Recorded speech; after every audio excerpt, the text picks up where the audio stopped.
I took him golf recently. I thought, I'd never play this game. Old man's game, never do it. But my kids play, so I want to play with them. So I go out, and I do really well. I go out on this one day, and I out-power by my instructor.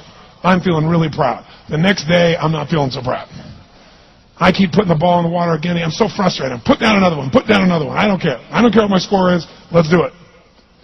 And finally, I was getting frustrated. He's going things like, ain't it a bitch? This is golf. And I'm going, bull. I said, you're a terrible instructor. I said, because I should at least be consistent at whatever shitty level I can achieve. I said, I know I'm not Tiger Woods, but I should be able to be consistent, and you're just telling me that it's difficult. Telling me it's difficult is not helping. Tell me what to do. He said, well, actually, you're only a little bit off. I said, could have fooled me. He said, no, you're about a millimeter or two off. I said, you're joking. He said, no, watch this. He said, I didn't teach you this yet. He said, when you approach the ball like this, he said, if you change the angle that you're attacking this just 1 or 2 millimeters, in the very beginning, do you see how that changes the arc? This one, instead of being on the green, by 1 millimeter, now you're in the water. 1 millimeter over here, you're in the sand. And he said, and also you're hitting the ground by 1 millimeter sometimes. You're not stroking it, just 1 millimeter. I thought, what a great belief system that when all hell's breaking loose and nothing's working, that you're only 1 millimeter off. Because most people think it's impossible, so they give up. Isn't that true? And in real life, it's true. So 2 days later, I'm going to see one of my clients. I do a lot of coaching, and I have a man who's the top plastic surgeon in the world. He's going through some tough times in aspects of his life. But this is a guy that gets paid by Sultan of Brunei $1 million to fly over and do 3 people's faces. He is the #1 plastic surgeon in the world. He can make anyone who's ugly look spectacularly beautiful. He showed me pictures of a woman who's 84 years old. He made her look 40 and gorgeous, no exaggeration. But you know what? I'm waiting for him in his office, and he's still in surgery. So he's got a new book he's creating to teach other surgeons around the world. And I'm going through it, and it's got pictures of, the top 100 supposedly most beautiful women in the world's faces. And then men. I wasn't paying attention to that one. I just kept turning the pages, right? But I noticed something. He's got all these measurements. And he has mathematically calculated what it takes to make someone look gorgeous, man or woman. And it's a few millimeters. Interesting. For example, on a woman, the distance between the top part of your lip and your nose, this little distance, the measurement of that, if you're beautiful, gorgeous, is the same size as your eye. If it's 1 millimeter more, you have an average face. If it's 2 millimeters more, you are butt ugly. Okay. The difference between butt ugly and gorgeous is 2 millimeters. He's got about a dozen of these little 1 or 2 millimeter changes he makes, and it's a different person. It is unbelievable. So a very powerful belief to leave today with would be, nothing's working, I'm 1 millimeter away. What little thing got to change? And when I do, it changes everything. Because I'm heading this direction, I make this little shift. You take that out an hour from now, a day from now, a week from now, a month from now, you have a totally different destination from that direction. But the 1 millimeter change, I'll show you one of them right now. Check this out. Stay in the state of certainty. Some of you lost it. Intensify it, whatever it takes. Make your move. Come on. Make your move. Say yes.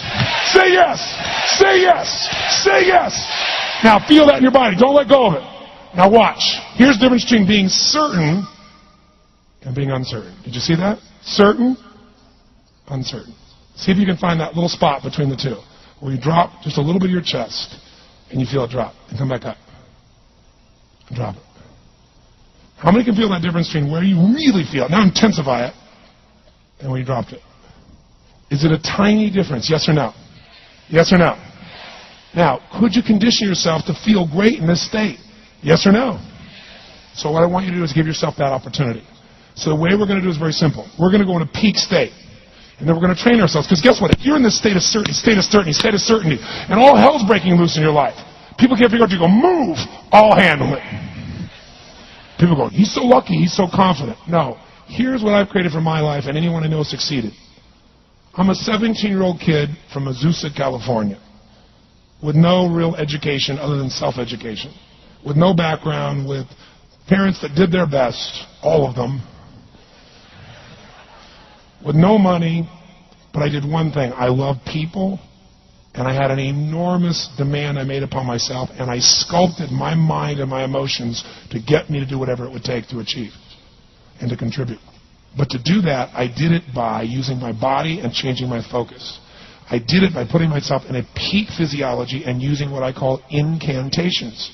Can you train yourself to believe something? Yes or no? Absolutely.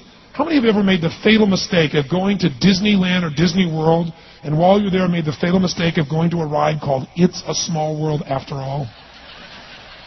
What happens for about a week after you're out of that damn place? You're still singing this thing in your head in 24 languages, right?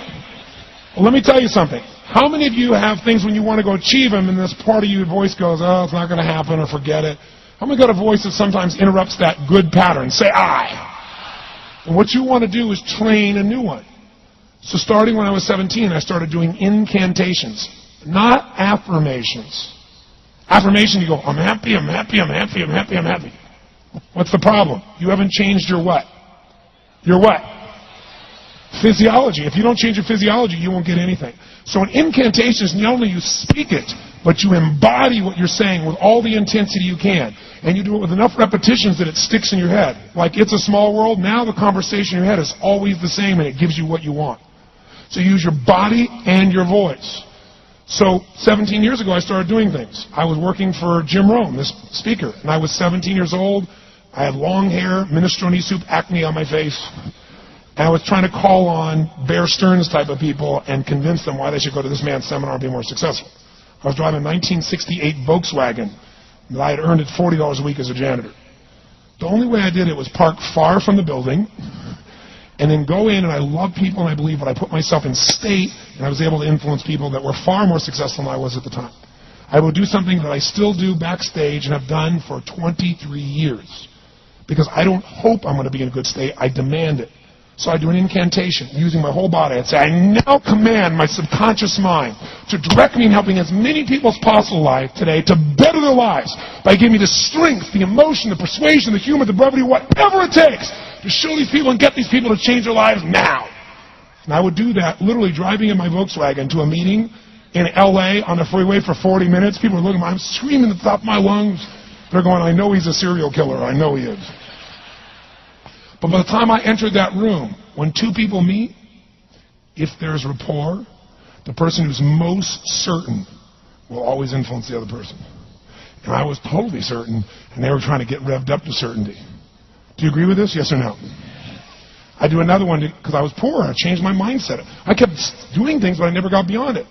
I'd say God's wealth is circulating in my life. His wealth flows to me in avalanches of abundance. All my needs, desires, and goals are met instantaneously by infinite intelligence, for I'm one with God and God is everything. And I would imagine the abundance of my life, and I would feel so grateful. And a year later, I went from making $38,000 a year to making $1 million a year in 1 year.